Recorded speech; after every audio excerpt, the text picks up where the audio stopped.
eliminating language errors, you have a higher chance of getting higher grades. The marking system, yes, you know the one that put excellent, very good, good, the A, B, C disclaimer. This video is based on my personal experience. So I was like a typical English student. I was scoring C6 for every single test and exams. Secondary 1, secondary 4. It's been C6s all the way until I got an A2 in my Cambridge GCE papers. With the belief that English is an unstudiable subject, or a subject that you cannot study. And you've always been hearing the advice for English will be, you only live once. So that means you are gonna not be prepared, but also you have to nail the exams. So how do you even study for English? How did I do that? How did I get from a C6 all the way to an A2 in my gceolevel paper? Let's start off with the very first tip. How do you even study for English? Would be to start to pick a paper that you are the most weak in and a paper that you really need to improve to push the marks forward.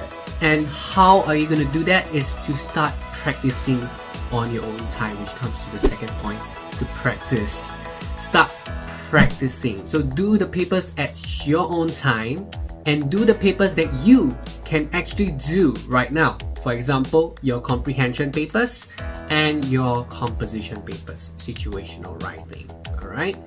And the best would be comprehension because you can obviously self-mark if you have the answer keys, and you should attempt the PYS papers because they are Cambridge set standards papers. And thirdly is to consult your teachers. So after you've completed your papers, your comprehension, your composition, your situational writing, your reflective writing, whatsoever, have them mark your paper, approach them politely and ask, would you mind helping me to mark the papers that I've done, my own self-practice? Review the paper with you, don't just have them mark and then pass it back to you and then you just look at it and you're like, okay, what does it mean? What does the teacher's handwriting mean? So try and request for them to consult one-to-one, review the mistakes that you make and how you can rectify them in your next paper. With that, have them suggest you what you should do on your next practice. So should you do more of composition? Should you do more of comprehension? What should you do? What kind of errors that you need improvements on? Right? So it can be language, it can be content, that's talking about composition. And fourthly, this comes to my fourth point, your own time, own target, OTOT. So the papers that you can do on your own first, do it. And papers that you can possibly self-mark, like your comprehension papers. Review practice papers that are done and make sure you review the mistakes. So if your mistake is language errors, you have subject-verb agreement errors. If you don't know what that is, you have to Google it or ask your teacher how and what is subject-verb agreement and how you can effectively avoid those errors. So review the mistakes again, review what your teachers have written on the paper, and tell yourself not to repeat those mistakes. And I'm very, very sure that some of the mistakes that you're making and some errors that you're making is actually pulling your grades down. So you have to be very specific on which errors is causing you to not perform very well. Fifth on the list would be familiarize with the rubrics, the marking system. Yes, you know the one that put excellent, very good, good, or like the A, B, C's. You have to be very familiar with that.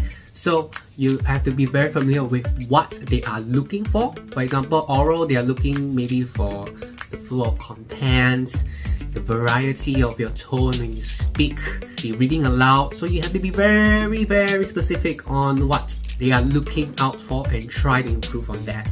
So for example, compositions, right? Language is very important, let alone content. Not saying both are not important, but if you are looking at all these topic questions and you have no idea what to say, I mean, you have ideas but it's not very original, I suggest just trying to secure the language first, make sure there's no language errors, and then just do your best with the content, because you can't control content but you can control language. By eliminating language errors, you have a higher chance of getting higher grades.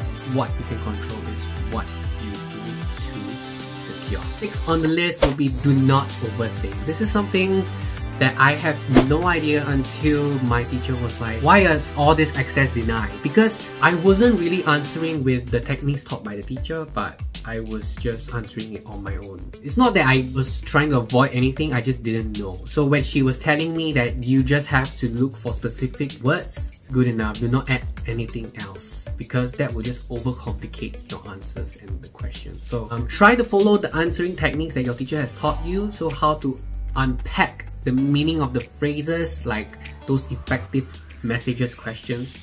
Do as what your teacher has taught you and don't try to overcomplicate. Also, you need to take note of the thought process that's supposed to go inside your head while you think about how to solve the questions. So if your teacher has taught you what you need to think about while answering the questions, try to follow that kind of thought process. So that is how you study for English. Not a very comprehensive video to teach you how to study English, but if you need help on specific things, drop me your comments and I'll try to answer it, because this is just very general. I might go into detail if there is a request to, but I am hoping that all of you just do English without thinking that English is a, you only live once kind of exams, because you can actually study English. Although I was also a student that was getting all this like doubts and comments on how do you study English, stop studying English, how do you even study English? And that's it for the video. If you enjoyed this video and found this video useful, please hit the like button and subscribe to this channel for more. Click on notification bell for more content like this, and I'll see you guys on the next video.